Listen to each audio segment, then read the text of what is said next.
नमस्कार। एक विचार मेरा भी की कलम से मैं देव आप सभी का देव पोएटिक आर्ट स्टूडियो पर हार्दिक स्वागत करता हूँ। आप सभी को भारतीय पावन पर्व दीपावली की हार्दिक शुभकामनाएं। जैसा कि आप जानते हैं कि दीपावली या दिवाली शरद ऋतु में कार्तिक मास की अमावस्या को मनाया जाने वाला एक प्राचीन व प्रसिद्ध भारतीय त्यौहार है। यह भारतीय बड़े त्योहारों में से एक है। यह दीपों का पर्व है। आध्यात्मिक रूप से भी यह अंधकार पर प्रकाश की विजय का संकेत है। तमसो माँ ज्योतिर्गमय अर्थात हे भगवान, मुझे अंधकार से प्रकाश की ओर ले जाइए। इस त्यौहार का आरंभ दीपावली से 2 दिन पहले धनतेरस से होता है। भैया दूज दीपावली के 2 दिन बाद आता है। जहाँ जैन धर्म के लोग इस दिन को महावीर के मोक्ष दिवस के रूप में मनाते हैं, तो वहीं सिख समुदाय इसे बंदी छोड़ दिवस के रूप में मनाते हैं। इसी दिन अमृतसर में 1577 में स्वर्ण मंदिर का शिलान्यास हुआ था। वह सिखों के छठे गुरु हरगोबिंद सिंह जी को जेल से रिहा किया गया था।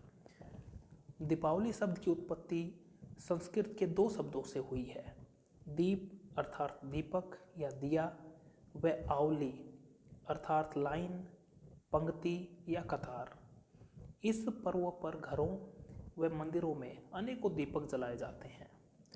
अन्य त्योहारों की तरह इस त्योहार के साथ भी अनेकों कहानियाँ जुड़ी हुई हैं।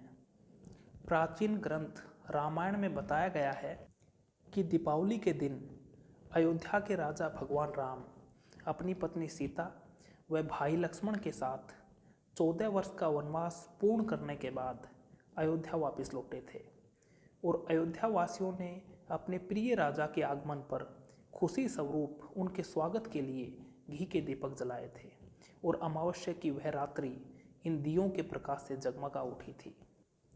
हिंदू महाकाव्य महाभारत के अनुसार अपने 12 वर्ष का वनवास और 1 वर्ष का ज्ञातवास पूरा करके पांडव वापस लौटे थे और यह उनकी वापसी का प्रतीक है।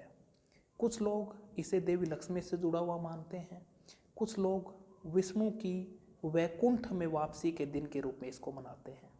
ऐसी मान्यता है कि इस दिन देवी लक्ष्मी प्रसन्न रहती है। वे जो इस दिन देवी लक्ष्मी की पूजा करते हैं, उन्हें आने वाले समय में कोई दुख नहीं रहता है, उनका जीवन सुखी बन जाता है। भारत के पूर्वी क्षेत्र उड़ीसा और पश्चिम बंगाल में लोग लक्ष्मी की जगह काली की पूजा करते हैं। वे इस त्यौहार को काली पूजा कहते हैं। दीप जलाने की प्रथा के पीछे भी अलग अलग कहानियाँ जुड़ी हुई हैं। राम भक्तों के अनुसार दीपावली वाले दिन राजा राम रावण का वध करके अयोध्या लौटे थे। लोगों ने उनके लौटने की खुशी में दीपक जलाए थे। वह इस त्यौहार को मनाया जाने लगा। कृष्ण भक्तों के अनुसार इस दिन श्री कृष्ण ने अत्याचारी राजा नरकासुर का वध किया था।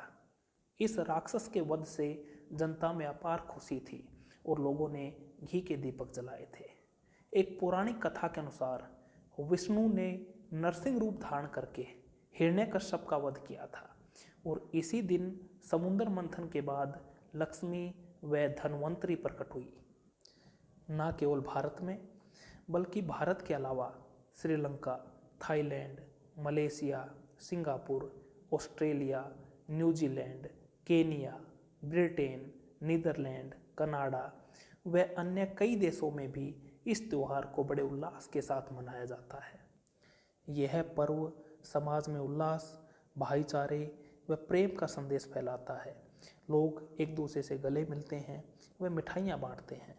अनेकों जगह मेले लगते हैं व गांव और कस्बों में रोशनी की जगमगाहट होती है। अब समझते हैं कि इस दिन क्या करें।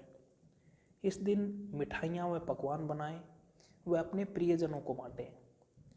घी के या सरसों के तेल के दीपक जलाएं। इससे वातावरण में शुद्धता आती है।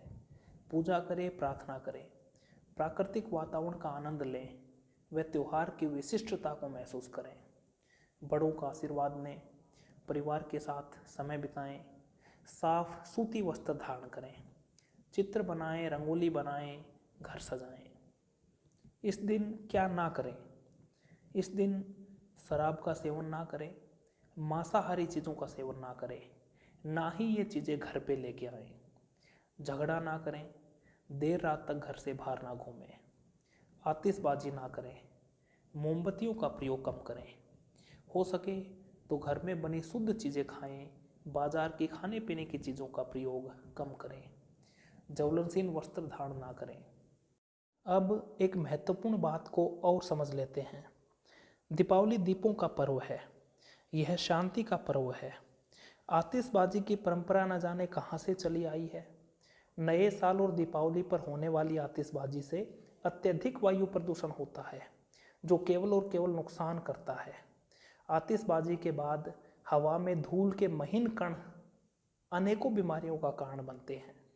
हर साल आतिशबाजी के कारण अनेकों लोग जख्मी होते हैं, अनेकों जानें जाती हैं, आग लगने की घटनाएं भी होती हैं। ये बात हमें समझनी होगी कि आतिशबाजी खुशी जाहिर करने का स्रोत नहीं होता, बल्कि अनेकों दुर्घटनाओं को भुलावा देने का साधन है। मोमबत्ती की बजाय सरसों के तेल या घी का दीपक कहीं ज़्यादा वातावरण को साफ, शुद्ध व पवित्र करता है। आप ज़रा विचार करना कि हम कितने स्वार्थी बन गए हैं जो अंधाधुंध आतिशबाजी करते हैं। क्या आप जानते हैं कि अनेकों जानवर इस आतिशबाजी से भयभीत होते हैं, वह मरते भी हैं।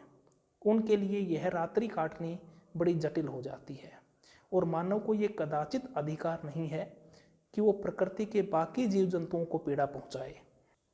यह आतिशबाजी का भय ही तो है जिससे सभी जानवर डर करके या तो खेतों में भाग जाते हैं या नज़दीक कोई जंगल है तो उसमें छिप जाते हैं।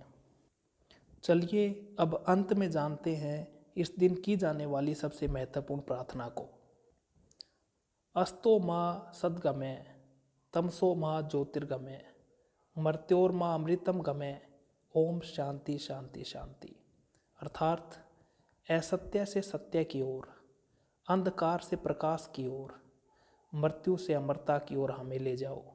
ओम शांति शांति शांति। धन्यवाद।